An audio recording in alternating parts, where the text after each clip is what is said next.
Allez, bien le bonjour à tous, bienvenue pour enfin une nouvelle interview du Made in Cholet. Nous sommes donc le 16 mai 2020 et nous sommes donc avec Kamongo. Salut à toi. Ouais, salut à toi aussi. Comment vas-tu? Bah très bien, écoute... Ah bah là t'as l'air bien là. Écoute, c'est la première fois et puis voilà, Bon, pas trop stressé, ça va? Non, ça va. Détendu? Alors qu'est-ce qu'on fait avant de lancer l'émission? Bah on lance le générique. Ah bah c'est parti. Dance all night, lose your mind, one more time, even though the king is gone. Dance all Et night. donc nous sommes avec Kamongo, donc on va parler de toi pendant allez, une petite dizaine de minutes, soyons sympas. Et donc j'aimerais savoir un petit peu d'où tu viens, comment on vient à faire de la musique quand on n'était pas forcément prédestiné. Bah alors en fait, c'est assez compliqué en fait. Moi la musique c'était vraiment quelque chose de second. Enfin, genre c'est principalement venu de mon frère en fait. C'est mon frère qui écoutait beaucoup de musique et tout et du coup il me faisait écouter toutes les musiques qu'il écoutait tout ça. Et puis en fait au fur et à mesure j'ai commencé à bien aimer et tout. Et puis un jour en fait j'ai fait un camp qui s'appelait le Listen to This quand j'étais plus petit. Et en fait, c'est là où j'ai vraiment écrit mon premier texte, tout ça, parce qu'avant je m'amusais vraiment à imiter, Maître Gims dans Construction d'Assaut, tu vois.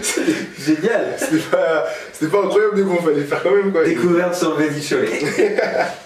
Et alors? Et du coup, un jour on a dit, ouais, il faudrait que tu fasses des camps de musique, tout ça. Et donc j'ai fait mon premier camp de musique, et en fait, après ce camp de musique, le mec qui s'occupait du truc, il a dit à ma mère que, enfin voilà quoi, il y avait un truc, il y avait un potentiel et qu'il fallait que je travaille tout ça et tout. Et peu de temps après, on en est arrivé là quoi. Ça a duré combien de temps le conservatoire?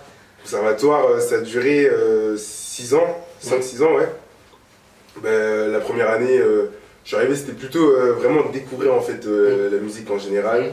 Puis après c'était plus me préciser dans un style, apprendre des techniques d'écriture et puis après c'était vraiment tout ce qui était scénique, tout ce qui était communication, tout ça. Oui, donc tu as vraiment appris toutes les bases pour être vraiment très bon après dans la musique, dans le gérer les rythmes, tout ça.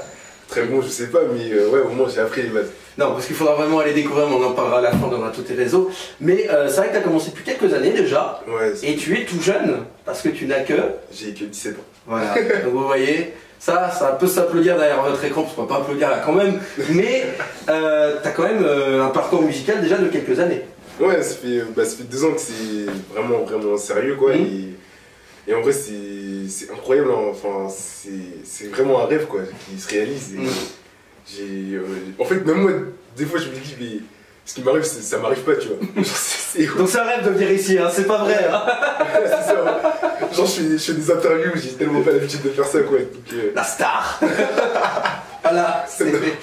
Non, on va parler justement de ton dernier EP, puisque c'est un EP encore sans avenir, ouais. Un EP de 7 titres, c'est la première partie, tu m'as dit qu'il y en avait une deuxième. Ouais, du coup ouais c'est ça, là c'est un EP de 6 titres, voilà, qui est avec 3 feats et 2 morceaux solo et j'aimerais voilà, vraiment faire une deuxième partie parce que à la base en fait ça devait être une grosse mixtape que je voulais sortir et après on s'est dit non c'est trop de travail et tout, on va sortir 2 EP.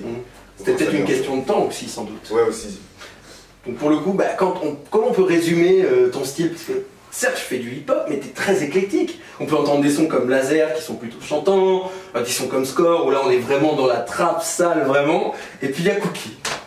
Cookie, alors là, il y a rien à comprendre. Non, vraiment, c'est très éclectique dans tes sons en fait, t'as des influences multiples en fait. Ouais, j'ai été beaucoup influencé.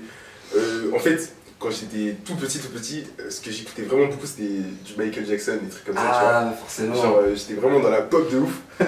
Après, quand j'ai commencé à écouter de la musique avec mon frère, là j'ai commencé à écouter tout ce qui était Section d'Assaut. Après j'ai écouté un peu le rap un peu plus ancien. Puis ça pouvait aussi partir vite dans du Psychiatre de la rime, dans des trucs un peu plus hardcore, tout ça. Et là aujourd'hui j'écoute vraiment tout ce qui se fait aujourd'hui, tout ça. Et puis je trouve que, je pense que j'ai vraiment trouvé mon style où c'est un peu plus mélodieux en fait. Je préfère faire plus de la mélodie que faire du rap vraiment kiki. Donc ton maître mot c'est curiosité, éclecticité. C'est voilà, très important. Et j'ai vu des clips aussi passer. Ouais. Tu les réalises avec quelques associations. Il y a les associations Angevine notamment, et aussi l'association Un Point Commun. Yes. J'ai fait un clip avec l'association L'air de Rien, donc c'est aussi l'association qui a fait Listen to This qui me suit en fait depuis que j'ai 11 ans quoi. Qui te voit grandir. Ouais, c'est ça, qui m'ont vu comme ça et comme ça quoi, c'est énorme. Et puis il y a l'association Un Point Commun, du coup eux ça va faire 2 ans depuis que j'ai commencé à faire ça sérieusement, qui me suivent, puis qui sont dans les trucs un peu plus engagés, tout ça, et voilà, je suis content de ce qu'ils ont pu faire pour moi et ce que j'ai pu faire pour eux aussi, donc voilà. Quelques clips, il y en a 3 je crois. Hein. Ouais, 3 clips, ouais. Donc il y a Pas Pareil, Chimiste, et puis Tard le Soir avec l'association Un Point Commun, et puis Laser avec l'association L'Art de Rien. Voilà, t'as refait un clip avec eux en tout cas. Ouais. Et donc la suite, c'est ce qu'on disait, hein, c'est l'album deuxième partie, la deuxième partie de l'EP plutôt. Ouais, la deuxième partie de l'EP, ouais. Et un album peut-être dans quelques années? Oh là là, un album, moi... Bon, ah c'est un rêve, c'est un rêve. C'est un rêve encore, ça c'est encore un rêve, tu vois. Mais si ça marche bien, tu te donnes pas envie d'aller faire un album? Si, en vrai de vrai, si ça marche bien, je pense qu'un jour, ouais, je ferai un album, tu vois. Alors, tu travailles toujours avec la même équipe, tu m'as dit, des copains. Ouais. J'ai souvent ce cas-là dans tous les artistes que je fais, ils me disent on travaille avec des potes, c'est l'équipe, c'est depuis le début. C'est une forme de sécurité pour toi? En fait, ouais, mes potes, vraiment, c'est ce qu'ils font, qui je suis en fait aujourd'hui. Genre, vraiment, sans mes amis, je pense pas que j'aurais pu aller aussi loin, j'aurais continué à faire de la musique, tout ça. Enfin, ils sont là, ils te donnent toujours de la force, tu vois, ils vont toujours te soutenir, même si ils vont peut-être pas forcément aimer, ils vont se dire peut-être que un jour au moins, et ben, il pourra vivre de ce qu'il voulait faire et ils vont toujours t'aider en fait, ils sont toujours là pour te soutenir. C'est pour ça que je préfère ça. S'il y a d'autres producteurs qui viennent, même ton plus connu, t'acceptes quand même? Ouais, je pense que j'accepterais parce que voilà, enfin, ils s'y connaissent mieux dans le métier et puis ils connaissent mieux le truc quoi. Mais tu garderas un copain producteur qui ferait, on va dire, la direction artistique des albums. Bien sûr, bien sûr. Ça c'est très important, faut garder l'équipe là. Je garderai toujours mes potes près de moi. Alors, pour finir, moi j'ai envie que tu me donnes 3 mots pour qualifier, que ce soit ton parcours, ta vie d'artiste, enfin, voilà, tes humeurs quoi, ta vie. Ah, dis-nous tout. Qu'est-ce qui résume Kamango en 3 mots? En 3 mots. Ouais, Kamango en 3 mots. Je dirais fou. Tant que ça? Ouais, en vrai de vrai, je suis Oh, c'est vrai que passer de cookie à machin là. score. Tu dis c'est assez fou quand même. Oui. Non, je pense que ouais, décalé aussi, je dirais. Je suis quelqu'un de très décalé et puis. C'est important pour réussir des fois d'être décalé. Ouais. Ça peut marcher. Et puis je pense curieux aussi. Ouais, curiosité, on en parlait, c'est le plus important. On va rappeler tes réseaux quand même. Donc Mister Kamango sur Instagram. Ouais, mr.kamango sur Instagram.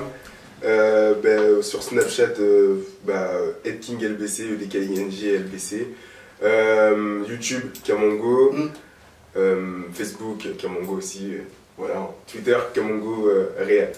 Et attention, artiste indépendant, je tiens à le préciser. Ouais, artiste indépendant, pas de label. Et ça le restera toujours. On espère. Hein. Merci Kamango en tout cas d'être passé sur le Made in Cholet. On te demandera juste après un petit autographe juste après.